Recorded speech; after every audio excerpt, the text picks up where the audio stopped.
Hey, what's going on, everybody? Irish Prepper 2A here, and I am doing a fourth video. I didn't plan on doing this, but this is going to be a fourth video about the makeshift Harbor Freight survival kit. As I said, I wasn't planning on doing this, but the past videos have really generated some great comments and suggestions and tips. And in this video, what I want to do is point out those suggestions and tips that viewers have been giving me. See, sometimes it's not always the content creator. Sometimes there's great value in the comment section if you go and read it. And I am reading everything. I'm trying to reply to everybody and acknowledge them. So without further ado, let's go right into this. So one of the first ones that I got was a gentleman that gave me advice on the slingshot. And what he said was, number one, you have to find out what your dominant eye is.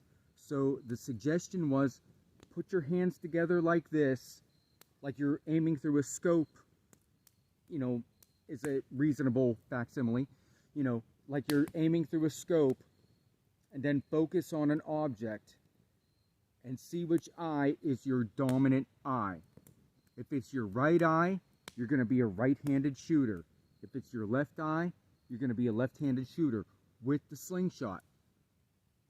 He also said, tilt the slingshot on its side, and you want to use the uppermost post as your sight, and you draw back to your cheek.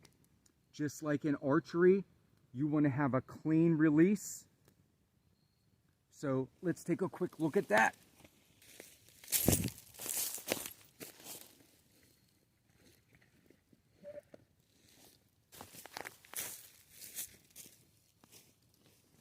So being that I am right hand dominant and right eye dominant,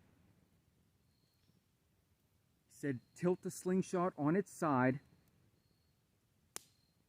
and use that top post as a sight, which works out, well, I mean, works out luckily for me because I'm right-handed, and in the last video I was talking about how much trouble I was having with the left hand stabilizing the slingshot. So we're going to give that a shot, and I'm going to post the video footage of how this works out. And his suggestion, again, find your dominant eye. That's the side you shoot with. Slingshot goes on an angle to the side, and use that top post as the sight.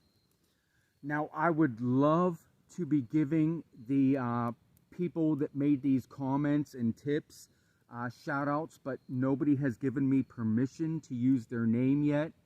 So if you go back and look in the videos, read the comments, you can put it all together and give credit where credit is due. I am not taking credit for this. These are things that were given to me by viewers just like you all.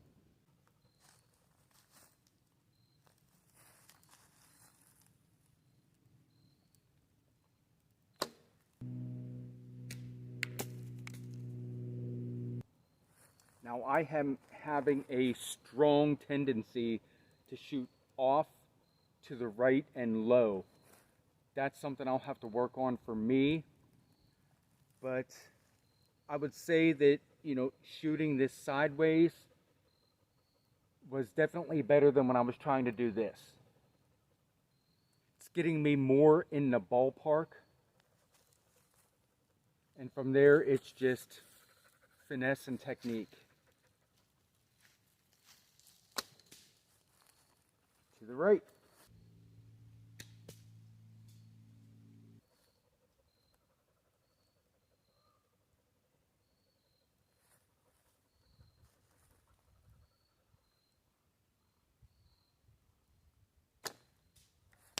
Off to the right again.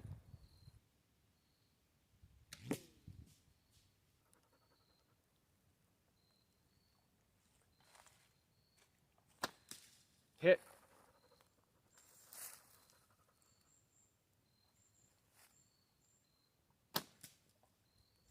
Very close, but still not a hit. I shot numerous shots with the camera down by the target. Now I'm just shooting filler shots out here. I had a couple hits. I had a hell of a lot more misses than I had hits. But shooting this way does seem to be working better for me. Now it's time to just practice. I have a couple more here. As I said, guys, I'm going to be transparent. If I screw up, I screw up. But the viewers' suggestions on this, they're pretty solid. I do like this more. It's just going to take, now it's on me. The info is out there. Now it's on me to perfect it for myself.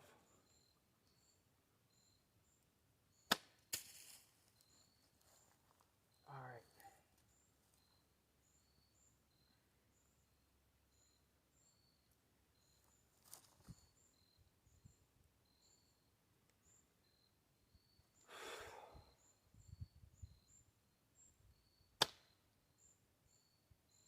See?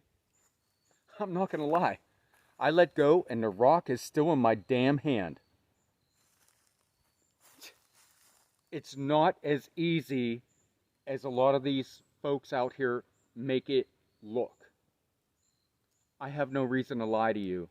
You know, when I screw up, I'm going to own it. I let go of that slingshot and the damn rock is still in my hand. Let's see if this works any better.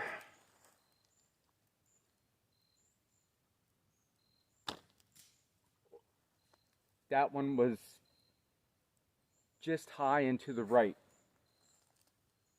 Not bad. Okay, I'm down to my last shot here.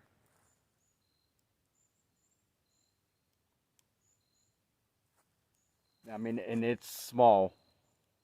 Very small. Irregular, not perfect. I'm gonna definitely be curious to see how this thing works when I'm using like river rock, smoother stones, something with a more rounded, somewhat consistent shape. Last shot. Let's see. Just low. So, as I said, the camera was down on the target for a little while I took some shots. Then I took some shots up here. You know, obviously there's going to be editing in this video. Out of all the ammo that I had, I maybe had 3 or 4 hits out of 20, 25 shots. Again, that's on me. I need to get better. The information has been presented to me. Now, I need to work with it and develop it within myself. Alright guys, so that was the slingshot tips, comments, and suggestions. You know, as I said, it's going to take some work on me to perfect that. Again, you know, it did work better than what I was doing last week when I was doing like a traditional slingshot. God, I mean, the last time I fired a slingshot was the one my grandfather made me when I was a kid. And that was just out of a stick from our yard and a bicycle tube. So, going on to the next viewer comment, gentleman was talking about the knife. And if you remember in the last video, I talked about how my knife was kind of muddied up from getting that tree sap off. His suggestion was when you're honing your knife and you're putting that edge on, you're using honing oil. And it will coat the blade and help protect it and make cleanup that much easier. That was a good point. I thought that was worth merit. He also commented that he had got one of the sturdy ferro rods versus that magnesium block. Never looked back. So, yeah, a good sturdy ferro rod. You can find them on Amazon, ranging from $7 to $30-some. And, you know, 6-7 inch ferro rod, 3/8 in diameter, is going to be the way to go. You know, a lot more people agree that, you know, the ferro rod is the way to go.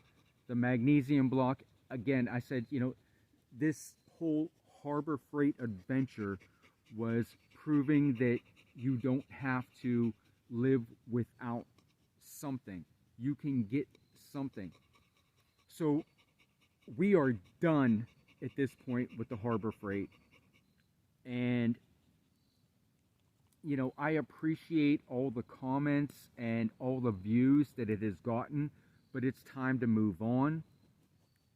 What we're going to do from here is we're going to experiment how your dollar stretches further with other retail companies. So look out. We're going to have more videos coming out within the next, you know, every week. We're going to try and do one every Sunday as long as we can. Right, buddy? Yeah, right, buddy? It's my wingman here. That's Remy. All right, guys, we're going to, you know, go with, you know, buying things through Amazon, getting stuff from Walmart, maybe even Tractor Supply, you know, whatever the case might be. And we'll continue on this little experiment, whether it be, you know, prepping, survival, bushcraft, you know, it just, you know, your weekend camping.